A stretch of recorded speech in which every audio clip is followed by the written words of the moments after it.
Thank you for listening to the Speaking Out on Sex Abuse podcast with host Clara and Jimmy Hinton. If you're new to the podcast, please subscribe and share so you never miss an episode. Search for us on your favorite podcast app, or you can find the podcast on jimmyhinton.org and findingahealingplace.com. Please rate our show, subscribe, and share so we can spread the word. If you would like to support us and get exclusive rewards, go to patreon.com/speakingout. Find a tier that best fits you and join as a patron of the podcast. Now let's get into the show. Well, guys, thank you for listening to this episode. We are excited today. Yes, we are. Look at this powerhouse of ladies here. We have all former Amish and Mennonite people who have left the Plain community, but still remain very connected to the Plain community to try to rescue victims in need.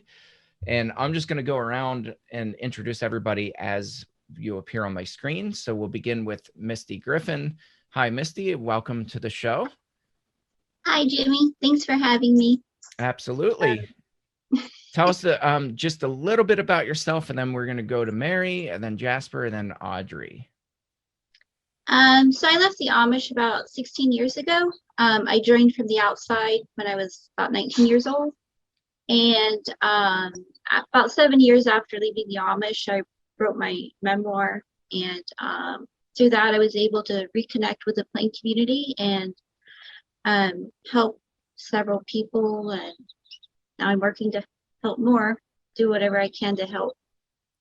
Very cool. Your memoir is excellent, by the way. I absolutely loved it.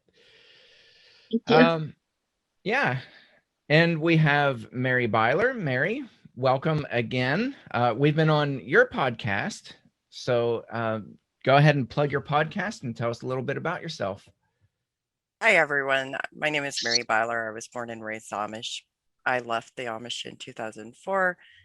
There was a lot of abuse that happened. I reported it. And today I have a podcast at the Misfit Amish YouTube channel.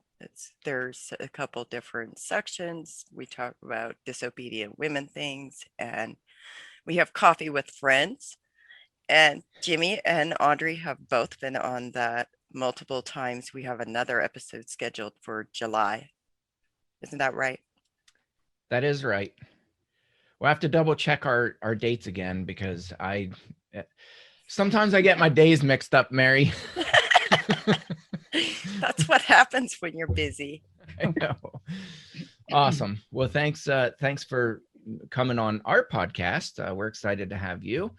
And Jasper, you're next.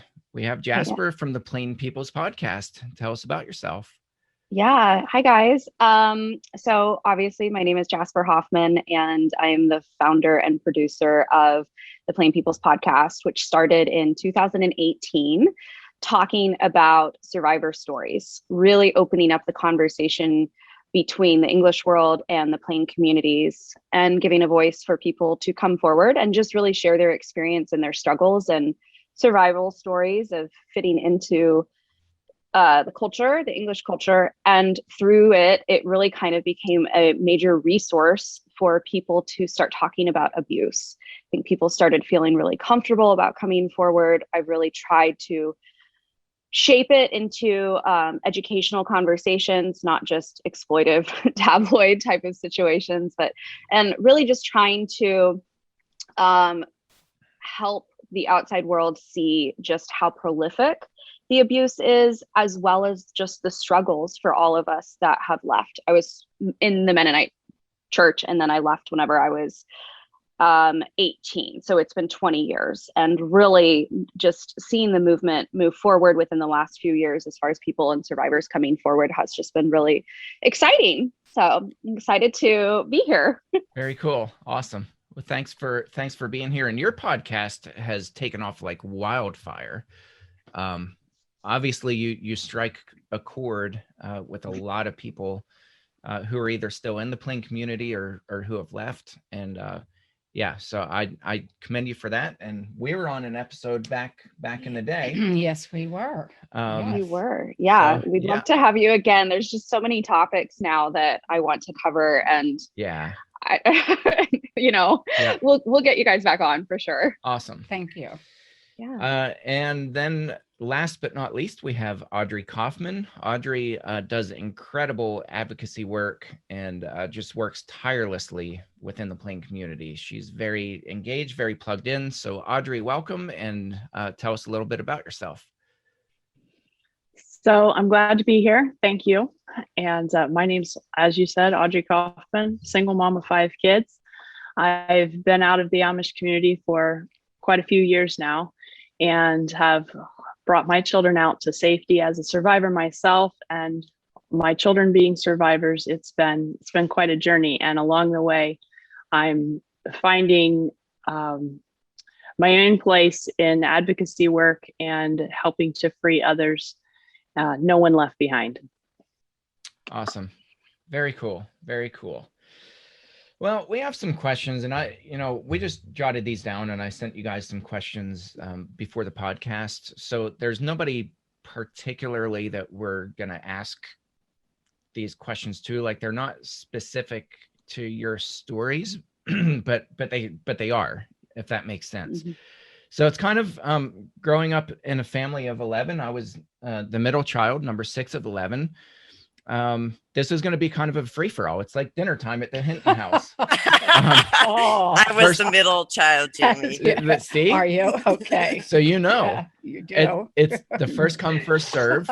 You either get in there and attack, or you don't, or you don't lose eat. out. That's right. You lose out. So you do. We're gonna toss these out like they're little candy, these questions, and you guys just jump on it. And we're all really mouthy, loud women. We all have a voice. This is going to be entertaining. Oh boy. This will be fantastic. Yeah. I mean, we kind of set it up this way for the entertainment factor. We just want to see you guys go at it. That's the goal. That's what we're doing now. Are you? I have only one question. Are you reporting it back to my bishop?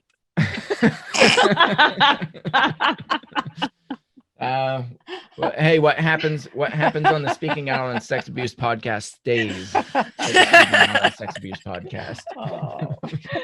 Much like the church. Wow. See? Much like my brother, what happens after dark stays in the dark. So our listeners, I was just talking about this the other day with somebody, a sense of humor and a warped sense of humor is such a good coping mechanism, and every abuse survivor and advocate I know, we just have the most twisted sense of humor. Yes. So it's fantastic. You have to. We're in good company. Survival. Yes. I went out on a date this past winter, and it was with somebody, and we're talking, and he had a lot of childhood trauma that I didn't know about. So I came home and I texted my best friend. I was like, oh my God, he's actually funny. Like trauma funny. There's only a special breed that gets that. Yeah. Oh, I was like, yes. It's so true. It really is. Well, all of my friends are trauma funny. we laugh about things. Yes. Yeah. And it's real. Yeah. It's yes. not, you don't find fakery in among abuse survivors and advocates. Well, this morning I went out to look at my painting that I poured last night, and I wrote Jasper, and I said 2 moths committed suicide on my painting last night. What a shame. Wow. Okay, I said it's just goth moths. I think we should have a ceremony later. Wow. I think too. I think it's necessary. So I want to ask this question to you guys as somebody who obviously has never been part of the Plain community, but I worked with lots of Amish growing up. I was on Amish farms constantly. Got to know them at least on a superficial level. What do you guys want people like us to know about the Plain community and how easy it is to get away with abuse? Because what I saw was kindness, laughter, kids off in the background playing. Everybody looked just carefree, put together, happy, and yes, very polite. Yes, yeah. That's what I saw working with the Amish. So what do you guys want people to know? My number one thing is is that what you see is exactly what they want you to see.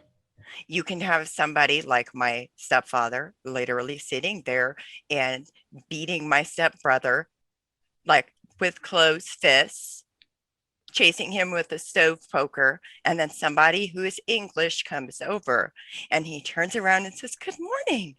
How are you today? Would you like to come in for a cup of coffee?" Wow. 2 seconds. That's all it takes. You see exactly what they want you to see. And was that consistent? I mean, Yes. yeah. Did you guys have the same experience? Misty, I read your memoir, and I mean, it's just grueling. Was that a consistency with what you saw too? Oh, yes. After I was assaulted by the bishop, I thought about going to the neighbors that were close by that I'd known for several years. And I thought to myself, they're not going to believe me if I tell them what happened. They're never going to believe me because they just love the Amish neighbors so much.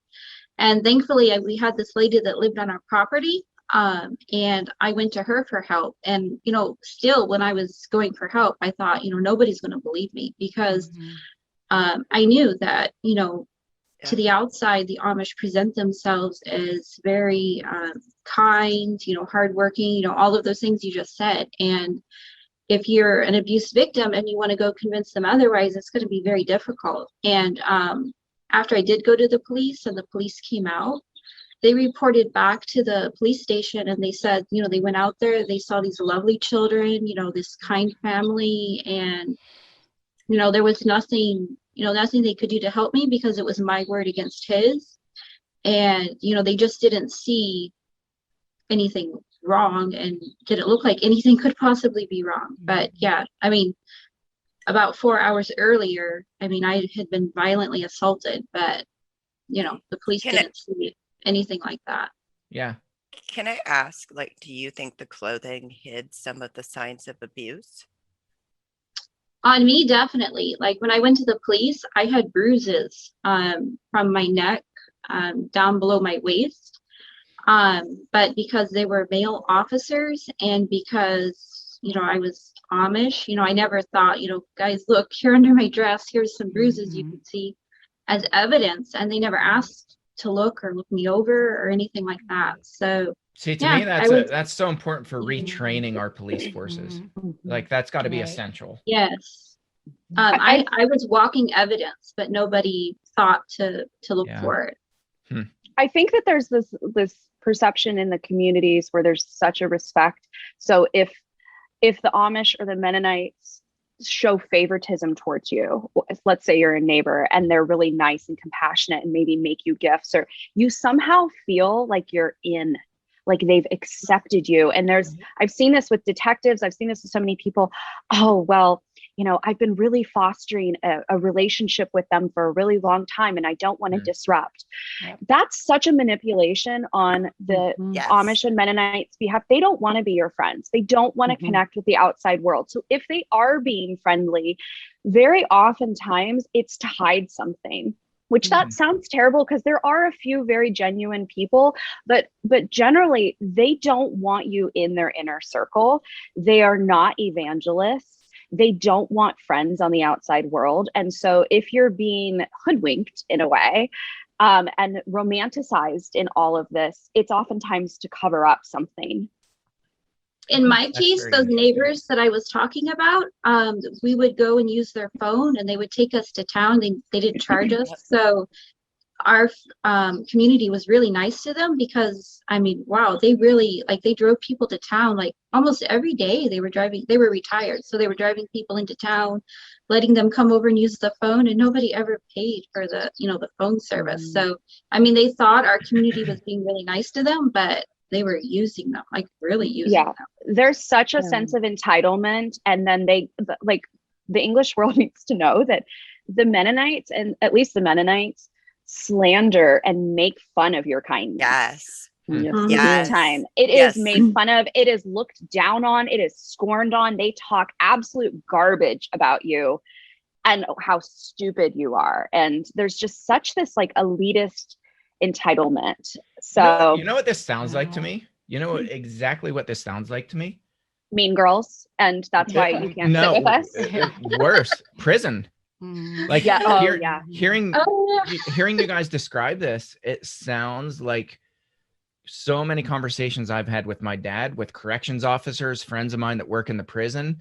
And they're like, you know, these volunteers come into the prison. I listened to my dad leaning over, like I was visiting him in state prison, and he's mocking the visitors that come in. And he said, those people are so stupid. And he said, I should feel bad talking about them like that. But he's like, I can't help it. He's like, I can't believe that people are that naive. He's like, you know, when they come in, he said, never is our relationship with God more transparent and open. And he said, his words, he said, we really turn it on when the volunteers come. And he's like, and they're so stupid because they buy it and then they use them, you know? Did you know that, like, my first idea or thought that we were falsely imprisoned when we were growing up in abuse, like for me, was literally the prosecuting attorney told me that he felt like, after hearing my story, that I was falsely imprisoned throughout my childhood. Wow. Yeah. Wow. It's crazy. I mean, it really is. I mean, it's like It's this like, community, this as you is- guys describe it, it sounds like prison. And Like, and yeah, and Jasper's right. Even Amish do that, where they will sit there and they will pretend to be like best friends with this woman, but behind her back, they're mocking her and calling her a whore and all kinds of things. Oh my God, Audrey, your neck is so exposed. I can almost see your chest. I just had to do it. You know, and my shirt's got some pink on it. Like, I'm just saying, but they do Misty's that. wearing got some red. sparkles. Yeah. I mean, it might make you look at my boobs. I just want to point out, though, I just want to point this out, Mary, that out of all of us, Jasper and I are the most modest Yes. today. Oh, please. We really How are. am I not modest? I mean, Jasper, How come I can't be a part of this? Look at this. My Y'all- neckline's up here. Y'all might be modest, but I'm vintage. There you go. You know, there's some good vintage stuff out there. I will give you that. No, but back to the topic at hand. Like, I just experienced this again last night. Perfect example of scenario. So my next door neighbor is Amish. He's cousin to my ex-husband. He's been one of the worst as far as harassment goes. He's broken into my home. The list goes on. But so it's a long story, but I put up a privacy fence. It's inside my property line, right? Good for you. So I knew exactly what was going to happen. He was going to use it as an animal boundary. That's what happened. And so last night, a friend of mine and his wife came over to go with me to approach him, because I knew approaching him by myself was going to be my word against his. And yeah, it wasn't going to be productive. So this friend is like, so what can I expect his reaction to be? And I'm like, oh, he'll be perfectly civil, maybe smirky grin. Like, that's just how these people do. Like, you'll never know there's a problem. And sure enough, we go over there. He's so glad to meet him. And he's, oh, absolutely. Anything we can do, you know, like, oh, what's the problem?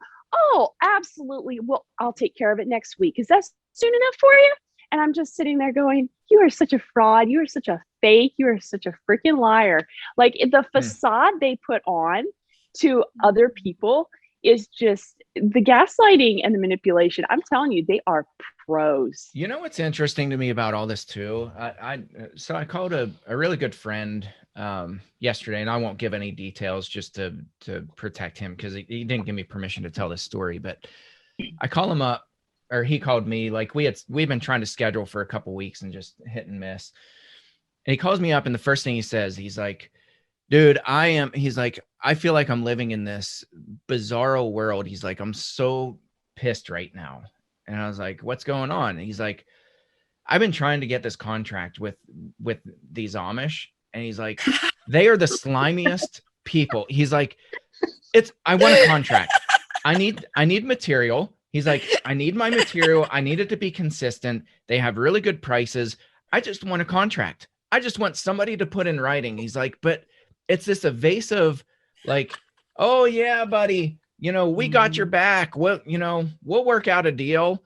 And he's like, but they won't put anything on paper. And he's like, he's like, these people are such frauds. And he's like, he went off. And I was like, this is interesting timing. But he was just livid, and he's an abuse survivor himself. So he he can smell bullcrap a mile away. Yeah. But he's like, these people are so manipulative. He's like, it's insane. He's like, I just want a contract. That's it. They are. The entirety of their culture is all about creating a society that is a dystopian, like some type of. Have y'all ever seen Stepford Wives? Yes. Oh, yeah. Yeah, we're all really great Stepford wives. I'm so compliant, Jasper. I am, and that's something that's important to point out with like all of us that have left. While it can be easy to say, and sit and talk about the manipulation and the coercion and how negative people are and how mean-spirited, please know that when we leave, we have that ingrained within us, and we work really, really hard to be kind. Like learning how to be kind and all of these, to be empathetic and to really connect, for me personally, came very difficult. It has taken years to reprogram myself to not be that. That was going to be a question from me, is how do you change the mindset? How do you change, what you grew up with? You were taught things that now you have to unteach yourself. Yeah. And a lot of that also was backed up by my family unit. My father's extreme, he is just in that mindset and always has been, which is why he did so well within the community. And so really it took separating myself from my family and then also seeing like the pattern of who I used to be friends with. It's all this like very negative energy. And so slowly replacing that with people that I used to make fun of completely, that were like open-hearted and kind and consensual and caring and compassionate. All these things are like, ew, you're weak, because there's such a what's the word that I'm looking for? Like they really exemplify hardness and toughness and not weakness. And so learning that it's okay to have those, it's taken putting myself in situations where I felt really uncomfortable and had to really work through that. And yeah, it's taken a long time, for me. Jasper, I have a question for you. Would you say that not even just weakness, but anybody that shows, like if you show empathy or sensitivity to other people's needs, like they look down on that too? And then isn't there also an element of like, I don't know about the Mennonites, but for my Amish community, like they didn't teach us like safe touch and non-safe touch, and there was no form of like consensual touch that we experienced as children. Right. There was the abuse. So learning to hug people, learning to knock on doors before you enter a room, and waiting for a response. Like those are things that I didn't know.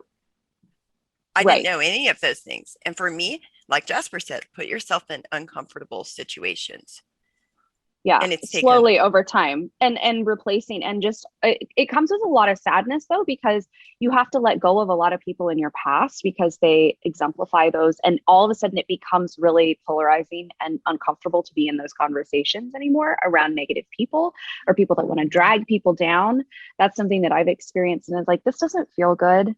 So there is a level of grieving that goes with it. It's a lot.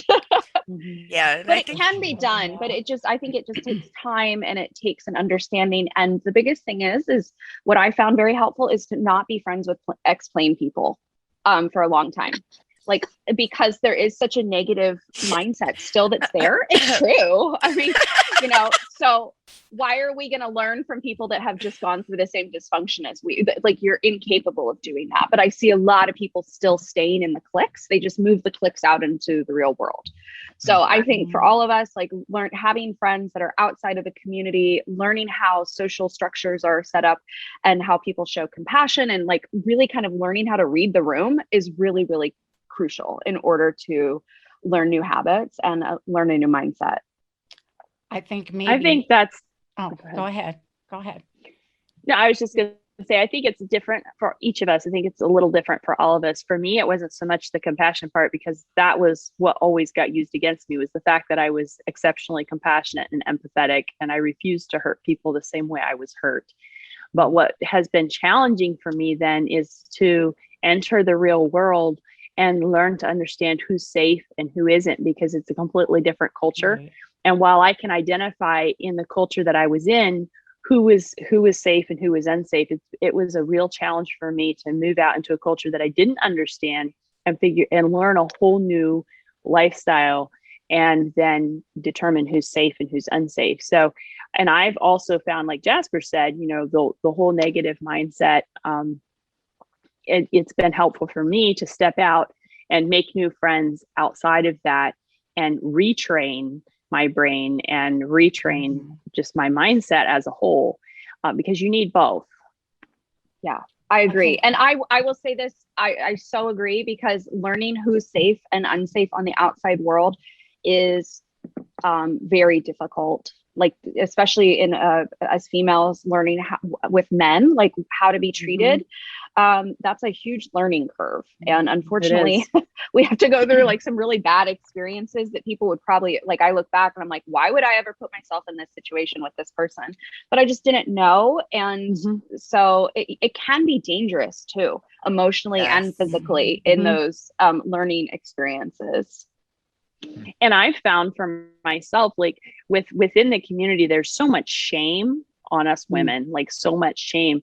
And so for me, one of the big things coming out was to separate myself. I could separate myself from that shame. But then when I merged into the real world, and there was things that I missed, and places that I made mistakes, or friends that hurt me, or people that were dangerous, then that I didn't shame myself for that. And just, look, this is a learning curve. I'm learning as I go. It's a whole other ballgame.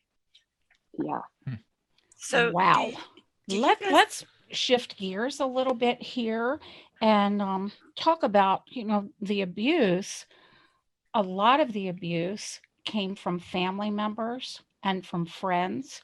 Why is it that the abuse was so normalized within the community? So you have to look at the social structure of what's allowed. So in the Mennonite communities, you are not allowed to hang out or to spend time alone with the opposite sex unless they are related to you. So your cousins are safe. You can drive in the car with your cousins, but not your neighbor boy. And the same with your brothers. So it's really fostered originally that somehow those that are close to you are safe. So you're left alone, much more than somebody that's not related to you. I'm going to read you a passage from the book Ignorance is Bliss, which I bought at the Amish Abuse Awareness Conference in Loganton, PA. A big downfall is for children of different families to be together too much. They will get to know each other too well and will become bold with each other. That is ideal breeding ground for impure conduct of one form or the other. Children just simply don't have any business spending that much time together. They would be much better off at home under the supervision of their parents. End quote. There is no author. It's published by Pathway Publishers. Wow. Yeah. Wow. So that's the kind of stuff that's were the taught in church. foundational. Yeah, that's the foundational premise of Mhm. why you're more comfortable with somebody. I mean, I think there's other contributing factors which these ladies can go into, but for me, I feel like that's something that's really important to point out. It's the whole isolation, and like even within the community, like if you're not considered, because there's a whole caste system, you have to look at the community structure in the first place, because you have at the head of it, you have the bishop, then you have the 3 ministers, and then you have the deacon. That's at least in every Amish church I lived in. And then there's always like after that, like the structure is the elders, like the aldelet, right? So the old people, like they're considered to know more. And so we should always listen to them and obey them. And then after that, you have the younger men, but it always goes by the men. Like the ministry is all men. Everything is only men. And then finally, once you get to like the women and children, like there's nothing left. But then you kind of have this ladder. So there's people who contribute lots of money. They pay a lot of hospital bills. They pay a lot of whatever it is. And they kind of take care of like the less fortunate. It doesn't matter like how well they take care of the less fortunate, but at least they didn't die, I guess. At least I didn't die. Okay. Wow. I mean, they can sit in their wonderful house and eat their wonderful food, but we'll throw you some liver and, you know, you'll stay alive and you'll be good. Right. Mhm. So either way, like there's people that do certain things and so they become elevated on that social structure. If like, for example, some people that are married but don't have children, like they will go down that ladder. And then some people, they never marry and they will also like go down that ladder. Some Mhm. people, did I say don't have children already? Yeah, but it's scalable because then you can Yes, like adopt it Black just- children, and then all of a sudden you're doing Yes. the world a huge service. And so then Mhm. you go up the ladder a little bit because Okay. now you've Yes. opened your home up to these poor, unfortunate children But that those- needed you. But So those Black children are going to be down at the bottom of the social Right. ladder because they're Right. Black and because they're Black, because yeah, they and weren't born adopted. into And they're it. not allowed They're to not- marry, like at least in this community, they're not allowed to marry in the community. So, I mean, so much service. Yeah. Wow. So they'll normally marry somebody that is of a lower class, and then it creates another lower class family. Then those children struggle. The only way that they can move up is if they marry up. But they can't marry up because they're not from Yeah. good stock. Wow. Yeah, unless you Well, like here- maybe find here they're somebody. Sorry, go ahead. No, I was just going to say, unless you're fortunate enough to find somebody that's maybe in a situation where they need a wife, or you know.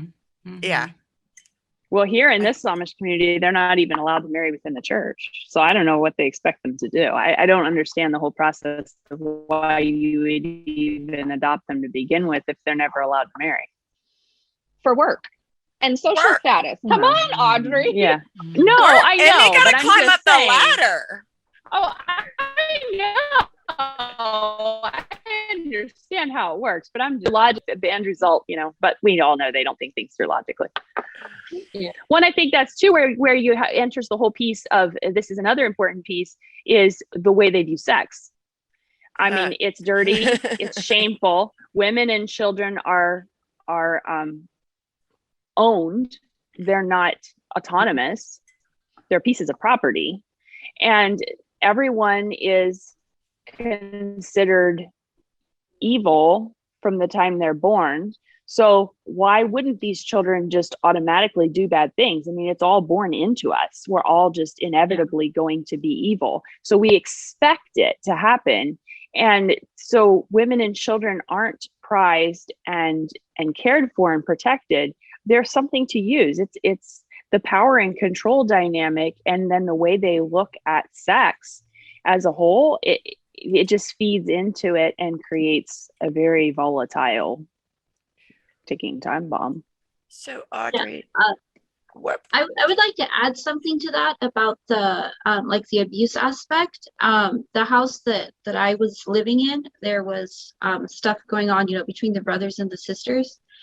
And I was always curious because it would happen right in front of the mother. Like I believe there was worse stuff happening that wasn't happening in front of us, but there was stuff happening right in front of us, a few feet in front of us. And I was always curious why the mom didn't just, you know, grab the boy by the ear and like take him outside and, you know, talk to him or something. You know, why didn't she do anything? She never did anything. And, you know, the only thing she would ever do was like tell the daughter to get back to work or something like that. So after I left, I was chatting with these two ex-Amish guys. And, you know, I was like, why do you think that the mom never said anything? You know, because I saw it in other families, like very open, just brothers and sisters, just, you know, the sisters being abused. It was so obvious. And I was like, why didn't anybody ever do anything? You know, I couldn't do anything. Nobody would listen to me. I was a married girl. So these guys, they had abuse in their families, their brothers and their fathers and everything. And they said they had the impression growing up that it was allowed in the families because it kept the boys occupied. They said it sounds horrible, but if these Amish boys don't entertain themselves with their sisters, they're going to look elsewhere. They're going to start looking at other girls in the community. They're going to start looking outside of the community for girls. They're just going to look for other, women elsewhere. So they said they felt growing up that it was allowed to keep, if there was a pregnancy, it was handled within the family. There was no scandal, that kind of thing. That sounds awful, but that was their impression. And it makes a little bit of sense, because why else wouldn't the parents say anything?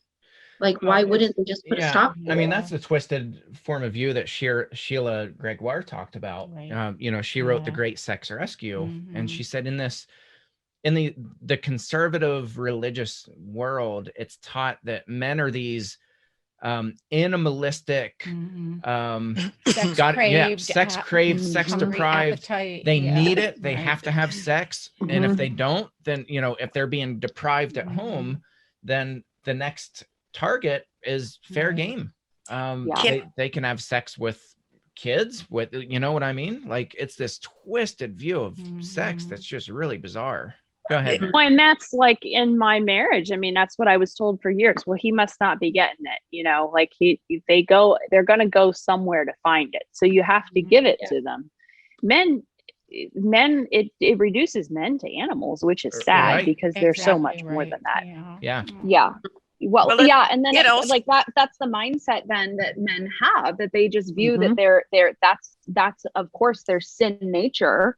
So how can they rise above that? That's never shown to them. Instead, it's like, how can you control your sin nature, and how can you control your predatory behavior, instead of being told, hey, this is not actually who you are. Let's, you're actually not going to die if you don't have sex. Like, it won't. And one of the ways that they also could put that narrative out there is by making, like, for example, if a man were to have an erection, for example, looking at a woman or whatever, they would automatically blame the woman for that.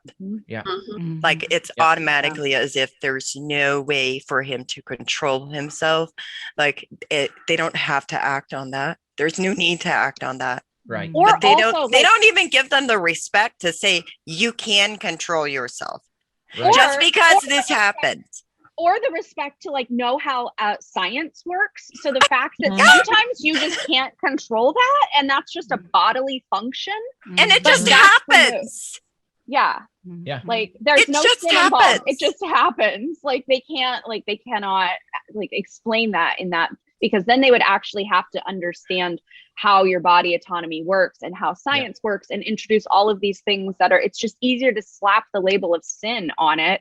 And then you have a reason to constantly keep the church going, in my opinion. What are you going to talk about after 300 years? You've got to find something to continually talk about. So an erection is not going to go away. So, okay, well, let's just pin it on that one. Well, and the shape of women's bodies is not going to go away either. So we have to talk about that. And that's why it's so important. If your shot's been your apron string is like 1/4 of an inch too thick, you best be fixing it, or you might be up there confessing.